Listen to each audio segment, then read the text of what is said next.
So we want to give you a couple of hints for parents about getting to the heart of your child's issue.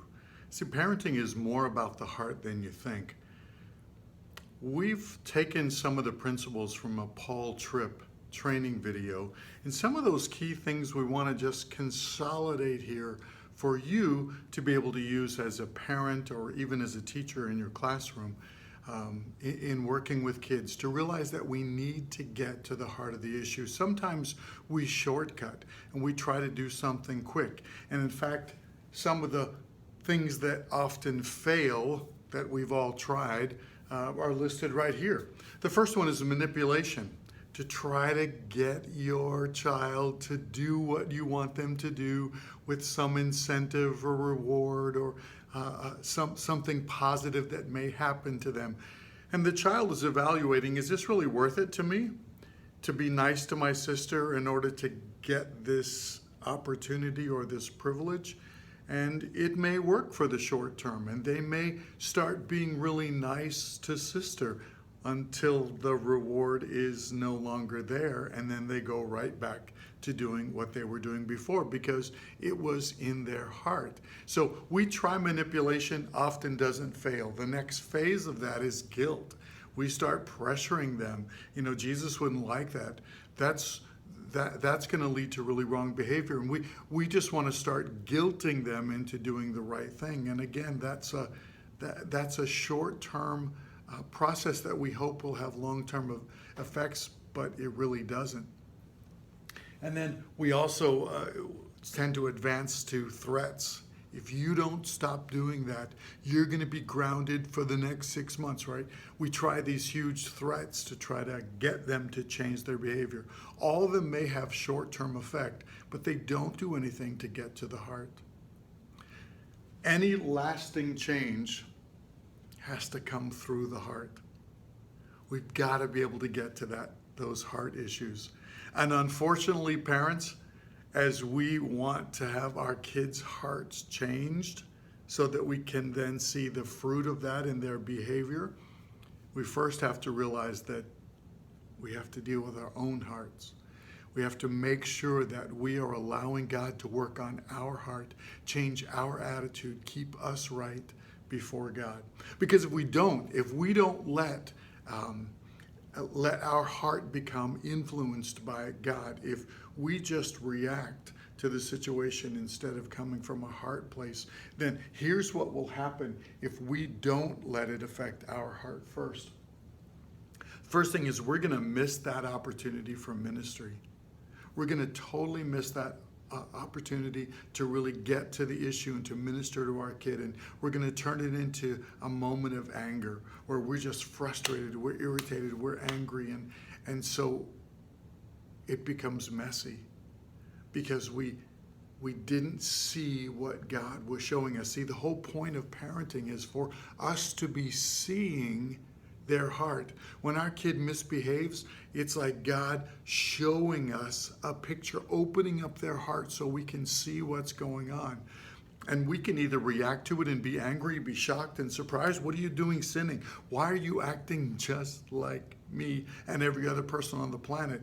And so we get angry because they're not following my rules. They're not doing what I want. They're affecting my reputation. Instead of realizing that God is opening up and showing you your child's heart, giving you an opportunity of ministry there to be able to touch them. So you're going to miss that if you don't let it go through your own heart first. If you don't let God have control of your heart and deal with you first, you're going to miss that opportunity. You're also going to personalize it. It's going to be about you. It's about your rules that were broken, about how you look. It's about you and not about us, and not about the child and what's best for that kid.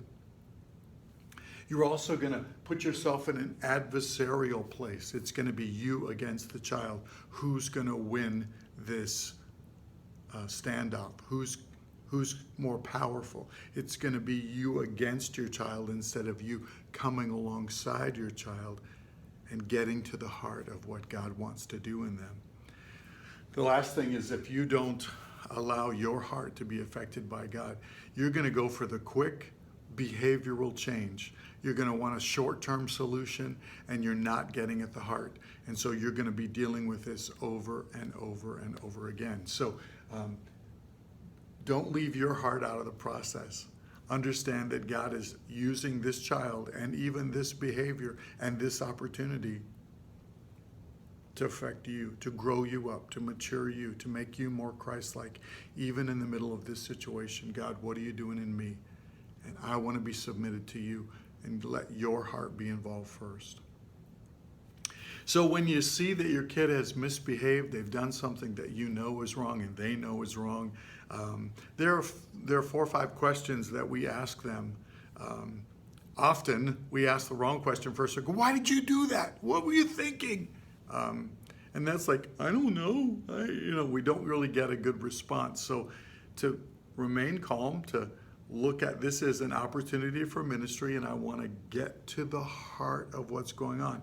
Not just for me, because I think I can start to see what's really happening here. You're really being selfish. You're focused on pleasing yourself and not anybody else. And that's why you took that thing away from your sister. That's why you did that or said that. I think I can begin to see that because I'm looking at it through God's eyes, and I can see what's there. But if I just make that accusation to a child, if I just say, you're just being totally selfish, because they're spiritually blind, because they're not seeing their own heart, they're going to count that as an accusation. They're going to think this is an injustice. You're blaming me. You're looking at me when she was the one that was touching my stuff, right? So we have to help them see their own heart, and sometimes asking a series of questions, not really to get to the bottom of the issue, but get to the heart of the issue in them so they can see what's going on. So we'll start out with something like, what's going on? What just happened here? Tell me what's happening. And don't be worried that they're going to tell it from their perspective or their own bias. We all do that, don't we? We all describe an incident that happened at work or in the community. Something happened and we describe it from how we were offended and we were hurt, and this happened to me, right? So don't worry, you're just getting them to describe what happened. And then going a little bit deeper, so what were you thinking and feeling? What was going on inside you when they did that to you, or they took that, or they said those words? Let them describe it. I was mad. That's not fair. And now we're beginning to see what really motivated them, because that's the heart of the issue. The third thing is begin to help them see what they did, how they acted on those feelings. So what did you do in response? What were your words and actions? And then they'll describe how they responded to those feelings, because they really let those feelings be in charge of them, and they let those feelings direct their words and actions. So you want them to begin to see that. What did you do in response? And then this fourth one really gets toward the motives of their heart, helping them see, what were you trying to accomplish? Why were you doing that? What were you hoping would happen?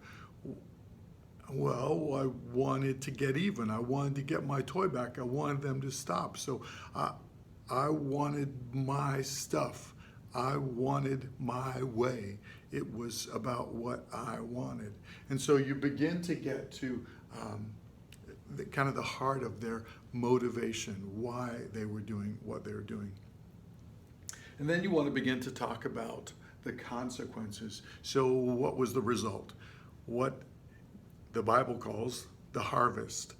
I see what you were planting. What did you actually harvest? What was the result? Did that get you what you wanted? Did that accomplish what you were hoping for, right? So it's really beginning to help the child see, yeah, it didn't work. I was being selfish. I just wanted my own way.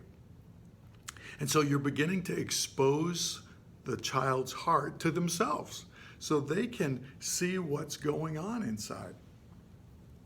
And what you're hoping is that you will get to the place where a child will acknowledge what they've done was wrong because they were acting selfish or prideful or whatever sinful base was motivating them, and get them to a place of confession.